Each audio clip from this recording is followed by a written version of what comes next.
Título de la lección: Las 7 trompetas. Nuestro texto inicial se encuentra en Apocalipsis capítulo 10, verso 7, sino que en los días de la voz del séptimo ángel, cuando él comience a tocar la trompeta, el misterio de Dios se consumará, como él lo anunció a sus siervos, los profetas. En el quinto sello vimos que el clamor del pueblo oprimido de Dios refleja el clamor de los fieles de todas las edades, pidiendo justicia y vindicación, diciendo: ¿Hasta cuándo, Señor? Apocalipsis capítulo 6 versos 15 al 17 indica que Jesús regresará a esta tierra y traerá juicio sobre quienes actuaron con maldad contra sus fieles seguidores. Juzgará y vengará la sangre de sus siervos. El pueblo afligido de Dios debe permanecer firme y creer que Dios oye sus oraciones. La visión de las 7 trompetas muestra que a lo largo de la historia Dios ya ha intervenido en favor de su pueblo oprimido y ha juzgado a quienes lo perjudicaron. El propósito de las 7 trompetas es asegurarle al pueblo de Dios que el cielo no es indiferente a sus sufrimientos. Apocalipsis capítulo 8 comienza con la imagen de 7 ángeles de pie ante Dios, preparados para tocar las trompetas, pero antes debe explicarse su significado teológico. Apocalipsis capítulo 8 versos 3 y 4, junto con la descripción de los servicios diarios del templo de Jerusalén, explica que en el sacrificio vespertino el cordero era colocado sobre el altar del holocausto y la sangre era derramada en la base del altar. El sacerdote designado llevaba el incienso de oro adentro del templo y ofrecía incienso en el altar de oro en el lugar santo. Cuando el sacerdote salía, lanzaba el incensario sobre la acera y producía un ruido fuerte. En ese momento, los 7 sacerdotes tocaban las trompetas, marcando el final de los servicios del templo para ese día. En Apocalipsis capítulo 8, verso 3, el incienso son las oraciones del pueblo de Dios. Dios responderá sus oraciones. En Apocalipsis capítulo 8, versos 3 al 5, se utiliza el lenguaje del servicio vespertino. Es significativo que el ángel reciba incienso sobre el altar de oro que estaba delante del trono. Además, se ofrece información adicional de las trompetas. Número 1. Las 7 trompetas son los juicios de Dios sobre la humanidad rebelde en respuesta a las oraciones de su pueblo oprimido. Número 2. Las trompetas vienen a continuación de la muerte de Jesús como el Cordero y se ejecutan consecutivamente a lo largo de la historia hasta su segunda venida. En Ezequiel capítulo 10 verso 2, la visión de Ezequiel que ordena esparcir fuego sobre la Jerusalén apóstata, ¿de qué manera nos aclara la naturaleza de las trompetas de Apocalipsis capítulo 8 verso 5? El ángel llena el incensario con fuego del altar y lo arroja a la tierra. Es significativo el hecho de que este fuego provenga del mismísimo altar en el que se ofrecían las oraciones de los santos.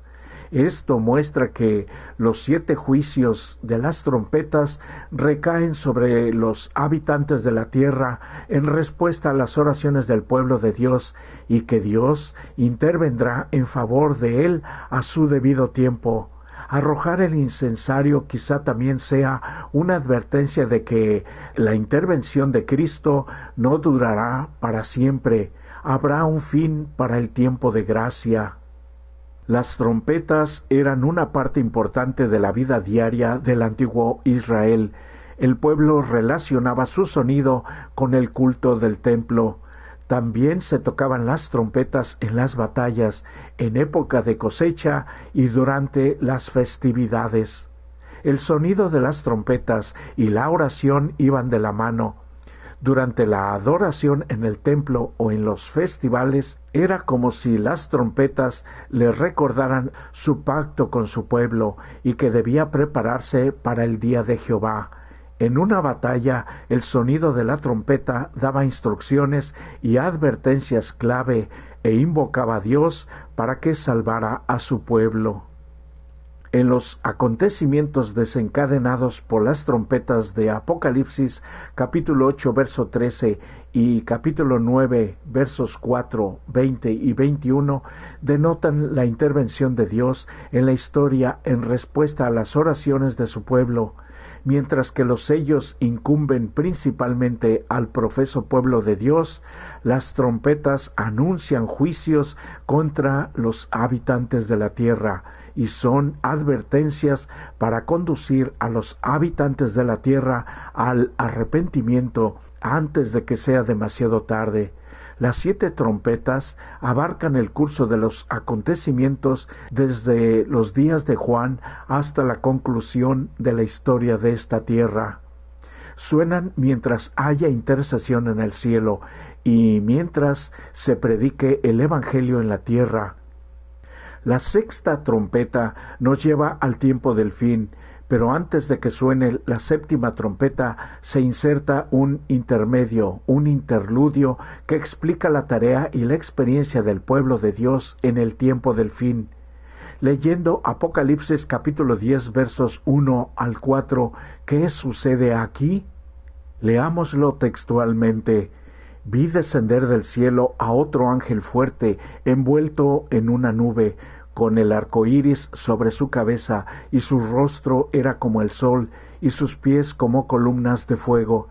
Tenía en su mano un librito abierto, y puso su pie derecho sobre el mar, y el izquierdo sobre la tierra, y clamó a gran voz, como ruge un león. Y cuando hubo clamado, 7 truenos emitieron sus voces. Cuando los 7 truenos hubieron emitido sus voces, yo iba a escribir, pero oí una voz del cielo que me decía: sella las cosas que los 7 truenos han dicho y no las escribas. El ángel poderoso que instruyó a Juan era nada menos que Cristo. Pone sus pies sobre el mar y la tierra, lo que implica que su gobierno es universal y que lo que está a punto de proclamar tiene importancia mundial. Grita con el rugido de un león que simboliza la voz de Dios. A Juan no se le permite escribir lo que han dicho los truenos. Hay cosas concernientes al futuro que Dios no nos ha revelado a través de Juan. Compara Apocalipsis capítulo 10 versos 5 al 7 con Daniel capítulo 12 versos 6 y 7. ¿Qué palabras tienen en común? Cuando el ángel declara que el tiempo no sería más, de Apocalipsis capítulo 10 verso 6, la palabra griega cronos muestra que se refiere a un periodo de tiempo.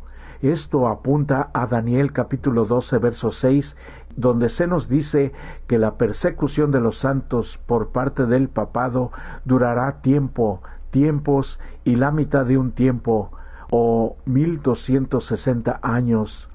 La referencia la podemos ver en Daniel 7:25, dado que en Daniel y en el Apocalipsis un día profético simboliza un año, de acuerdo a Números capítulo 34 y Ezequiel capítulo 4 verso 6, 360 días equivalen a 360 años y 3 tiempos y medio o 3 y medio años equivalen a 1260 días, que vienen a ser las fechas del año 538 a 1798 de nuestra era. En algún momento después de este periodo profético vendría el tiempo del fin. La declaración de que el tiempo no sería más se refiere a las profecías del tiempo de Daniel, especialmente a los 2300 días proféticos de Daniel 8:14, que son del año 457 antes de Cristo a 1844 después de Cristo. Este es el periodo profético más largo de la Biblia. Después de este periodo ya no habrá periodos de tiempo proféticos. Elena de White declara: este tiempo, el que el ángel declara con un solemne juramento, no es el fin de la historia, sino del tiempo profético que precederá al advenimiento de nuestro Señor, es decir, la gente no tendrá otro mensaje acerca de un tiempo definido después del cálculo más prolongado que llega hasta el otoño de 1844. Evitemos especular y poner falsas fechas futuras, falsas expectativas. Por ejemplo, la segunda venida de Cristo. Bíblicamente se nos dijo que nadie lo sabe, sino solamente el Padre. Comer. Hablando de profecía en la Biblia, por ejemplo, Apocalipsis capítulo 10 versos 8 al 11, se utiliza para describir la aceptación de un mensaje de Dios para proclamarlo a la gente. Se recibe el mensaje como una buena noticia, pero al proclamarlo a veces resulta amargo, ya que muchos se resisten a él y lo rechazan completamente. La experiencia amarga de Juan al comer el librito, que representa el libro de Daniel, se relaciona con la apertura de las profecías del tiempo del fin de Daniel. Aquí, Juan representa a la iglesia remanente, que es enviada a proclamar el Evangelio eterno al final de la profecía del tiempo de Daniel, de los 1260 años. El contexto indica que la visión de Juan apunta a otra experiencia amarga al final del periodo profético de 2300 años, cuando, sobre la base de las profecías de Daniel, los seguidores de Guillermo Miller pensaron que Cristo regresaría en 1844. Ese mensaje les resultó dulce. Sin embargo, cuando Cristo no vino como se esperaba, experimentaron un amargo chasco y consultaron las Escrituras para una comprensión más clara. La comisión de Juan de profetizar otra vez al mundo apunta a los adventistas que guardan el sábado, que surgieron para proclamar el mensaje de la segunda venida de Cristo en conexión con las profecías de Daniel y Apocalipsis. En Apocalipsis capítulo 11 versos 1 y 2, ¿qué se le ordena hacer ahora a Juan? Este pasaje continúa la escena de Apocalipsis 10. A Juan se le ordenó que midiera el templo, el altar y los adoradores. El concepto de medir en la Biblia figurativamente se refiere al juicio. El templo que debía medir está en el cielo, donde Jesús ministra en nuestro favor. La referencia al templo, al altar y a los fieles señala al día de la expiación.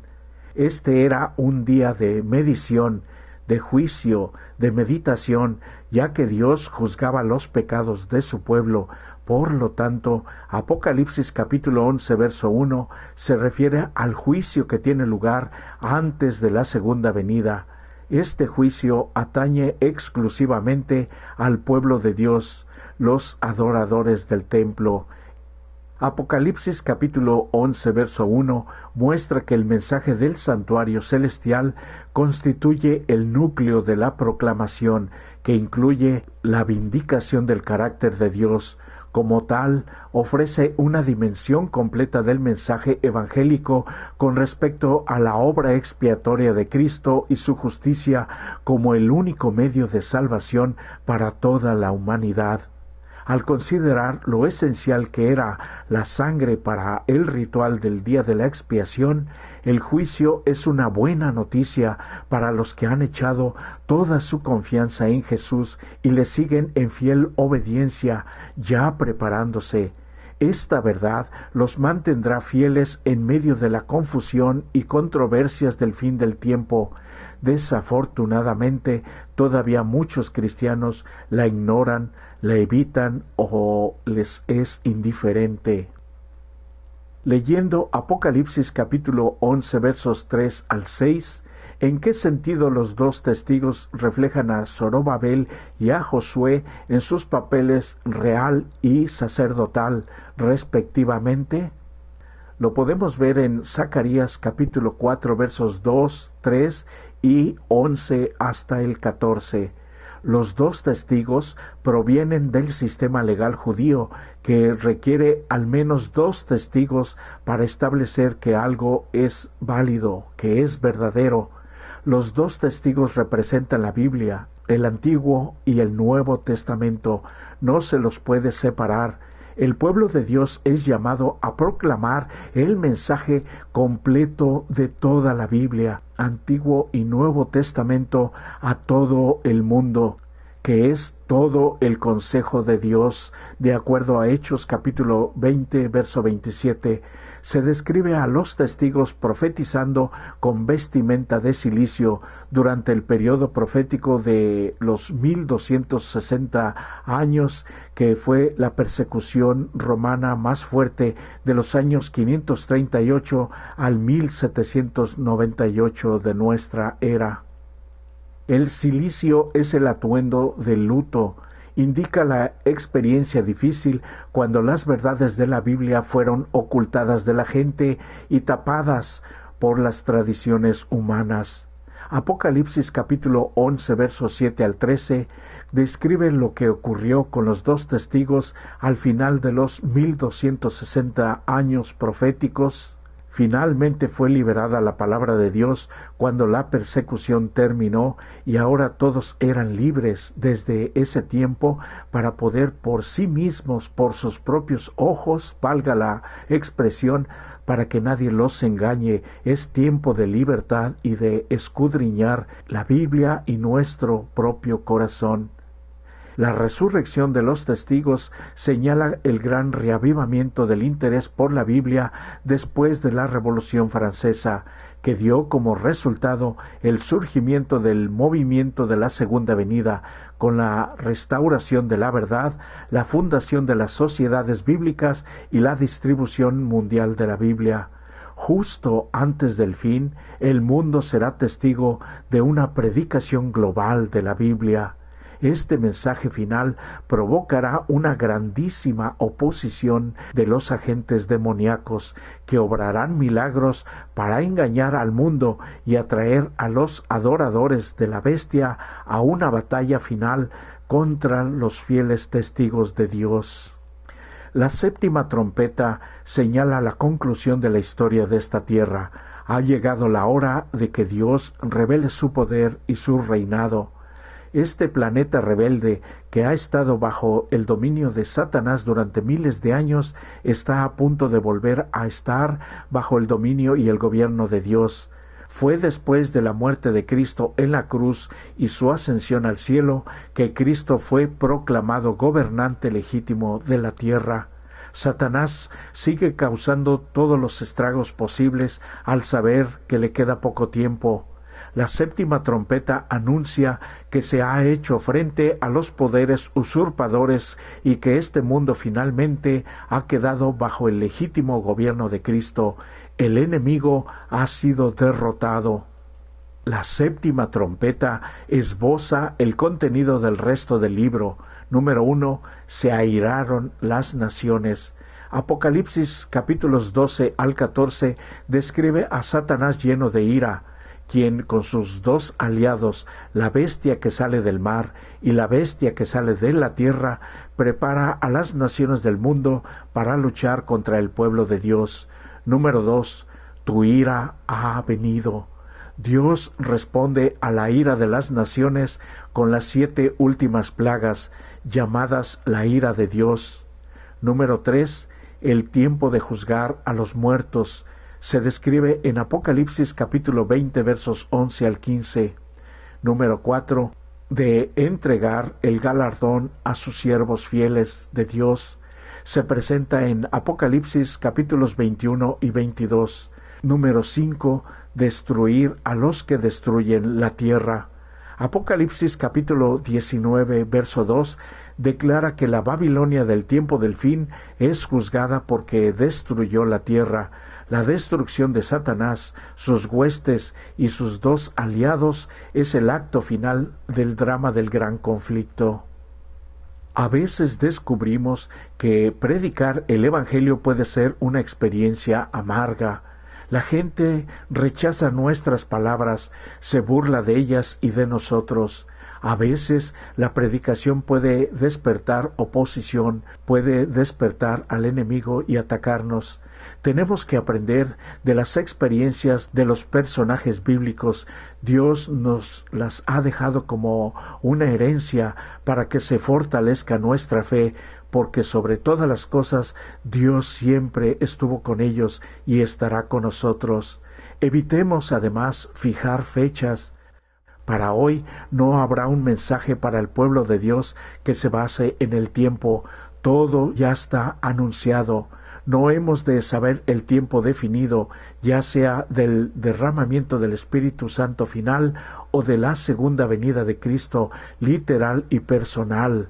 Tampoco debemos elaborar diagramas proféticos sumamente detallados con los acontecimientos finales después de 1844, porque pueden entramparnos, ponernos en una falsa seguridad o desviarnos y volvernos en fanáticos alarmistas, como lo han hecho muchos desafortunadamente. Todo lo necesario para la salvación, como dijimos, ya ha sido revelado y no debemos especular, por favor. Por eso hoy es un nuevo día de oportunidad de acercarnos más y más al corazón de Dios, seguirlo a Él a través de su bendita santa palabra. Todo ha sido revelado y el Espíritu Santo de Dios nos enseñará, nos guiará y finalmente nos preparará para la segunda venida de Cristo, la cual terminará el gran conflicto entre el bien y el mal. Y le pedimos a ese poderoso Dios que te bendiga tanto a ti como a mí. Es mi mejor deseo para ti. Amén.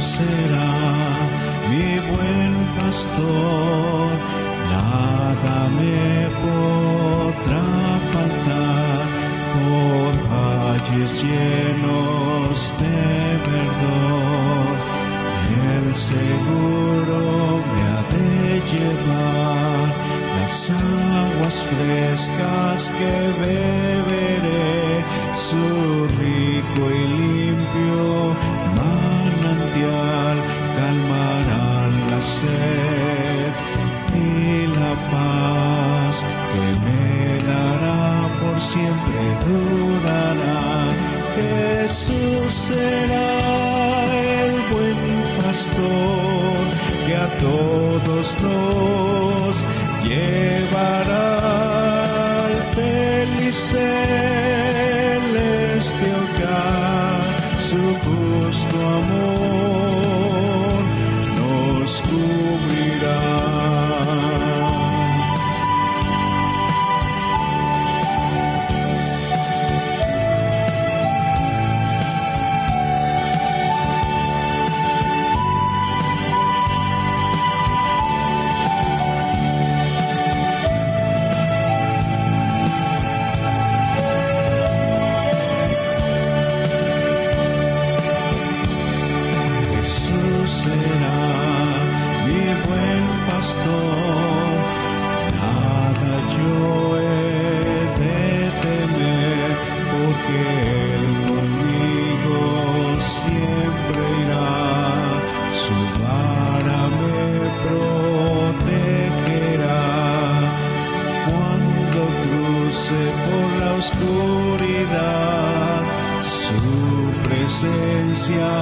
Allí estará, no me dejará en la soledad, en sus brazos me cargará. Jesús será el buen pastor que a todos nos llevará al feliz celeste hogar. Su justo amor nos cubrirá. Jesús será